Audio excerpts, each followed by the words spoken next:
This is Optimal Relationships Daily, episode 1412.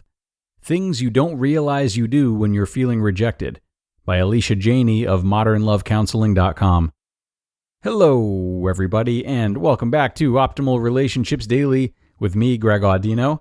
I'm here with you every day to share content that can help you improve the relationships you have with others as well as with yourself. And today's article comes from Alysha Jeney of Modern Love Counseling. And she's going to provide us with a great list of things to keep in mind, as well as some self-reflection questions for us during the times that we're feeling rejected for one reason or another. So let's hear what she has to say. We're going to jump in now and start optimizing your life. Things You Don't Realize You Do When You're Feeling Rejected, by Alysha Jeney of modernlovecounseling.com. It's inevitable, isn't it? Feeling rejected or criticized.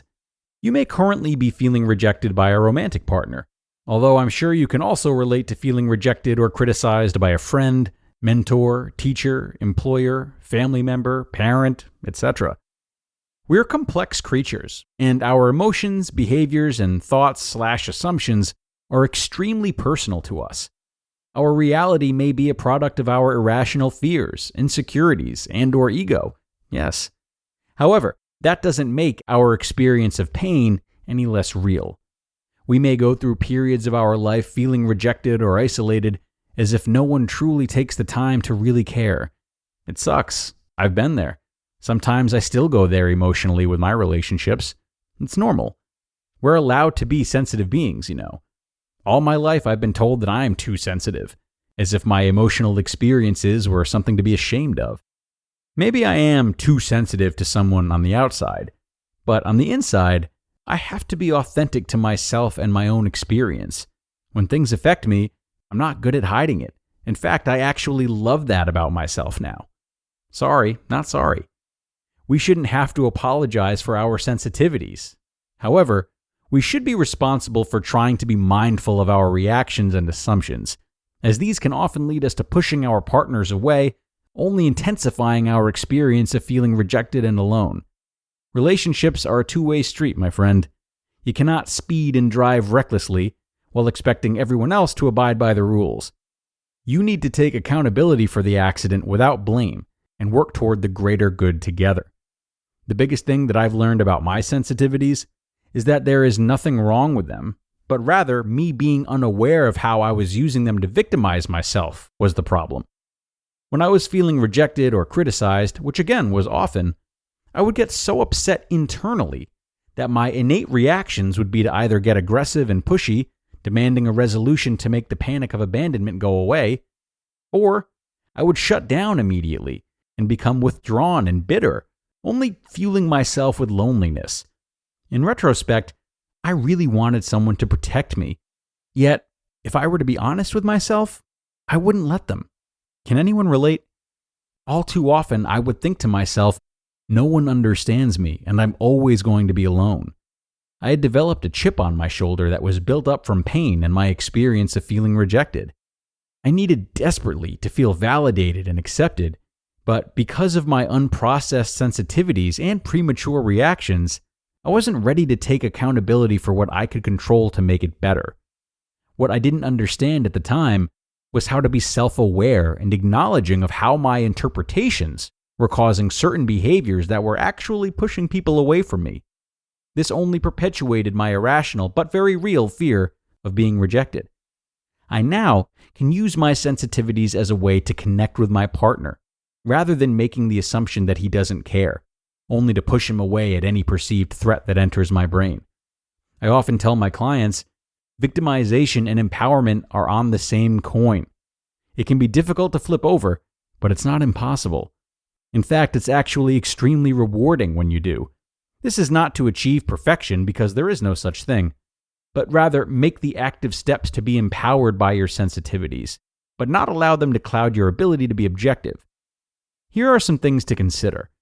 Without dismissing your experience when you feel rejected or criticized by your partner, just try to take a moment to reflect and ask yourself the following questions to calm yourself down and gain an objective perspective. Number 1, what am I feeling? And refrain from going into a narrative here. For example, I feel like she doesn't have a clue, as feeling like something is not a feeling. Try to really narrow down core emotions, like I feel hurt, I feel betrayed, I feel sad, or I feel alone. Number 2, what am I thinking? This is where your narrative may go. I feel like she doesn't have a clue that this bothers me. I try my best and nothing ever seems to satisfy her. I must be the worst boyfriend on the planet. Number 3, how much of what I'm thinking is based on my assumptions? Here is where you try to trick your brain to be objective. Am I really the worst boyfriend ever? Has she ever really said that? Maybe I haven't been clear about what I need from her, and that's why she keeps dismissing me. Maybe she doesn't realize I'm trying my best because I haven't told her. Number 4, do my behaviors, thoughts, and emotions align, or do they completely contradict each other? For example, when I'm feeling criticized, I shut down and become very quiet. My energy shifts as I attempt to get over it without her knowing she bothered me. I can see that my withdrawn behavior may actually send her another message, possibly that I'm angry at her, which may be making her withdrawn. Or that I really don't care. Both are false. I can see how my assumptions take over to fuel my insecurities, and instead of telling her that she's hurt me, I retract and put my wall up. Number 5, how might you better attempt to communicate your experience without blame or reactivity? By using your check-ins, it's always helpful to address the subject by owning your own experience in a de-escalated way. Like, this may be irrational, but I felt like you were critiquing my attempt at making you dinner again, and that made me upset because I'm really trying to make you happy. I feel like my attempts are rejected by you. You can also take accountability for your behavior. Like, I realize I should have told you this right when it happened rather than shutting down and withdrawing for the rest of the evening, as I'm sure that didn't feel very good to you, but I was scared to tell you how I really felt. Obviously, this will have to be a work in progress, but it's some food for thought. Any healthy relationship is based on two people owning their own experiences and being self-aware and vulnerable. It takes two, but it can start with you. It's not about changing yourself. It's about learning how to communicate your experience more effectively for the better of your relationship and your own emotional needs, because we all have them. You just listened to the post titled, Things You Don't Realize You Do When You're Feeling Rejected, by Alysha Jeney of modernlovecounseling.com. And thanks a lot to Alysha. Definitely a wonderful post that we can all put to use at different times. I really like the opportunities to check in, or the check-in prompts that she provided. And the third one is interesting, that being how much of what I'm thinking is really based on my assumptions. And she goes through a lot of awesome sub-questions in there too. But one I think that should really be added is, what has my partner or the person I'm feeling rejected by said to me directly? So in an effort to be objective, it can help to reflect on exactly what we've been told instead of letting our minds run wild. Now, certainly we all say things that aren't necessarily aligned with what we're feeling. We might speak in the heat of a certain moment, or we might have a different perception of what our words mean than how someone else might perceive them. So this line of questioning is definitely not without its subjectivity either, but it can help when it comes to reflecting on the facts. Not to mention it can get us into the rhythm of thinking about what those other people are feeling instead of just what we're feeling.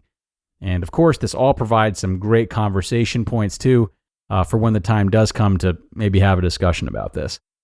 So something to think about, everyone. It's time to get going, but thank you so much for being here and listening all the way through. Thanks again to Alysha for sharing. Have a terrific Wednesday, and I'll see you back here tomorrow for the start of our parenting leg of the week, where we cover parenting articles specifically. That's where your optimal life awaits.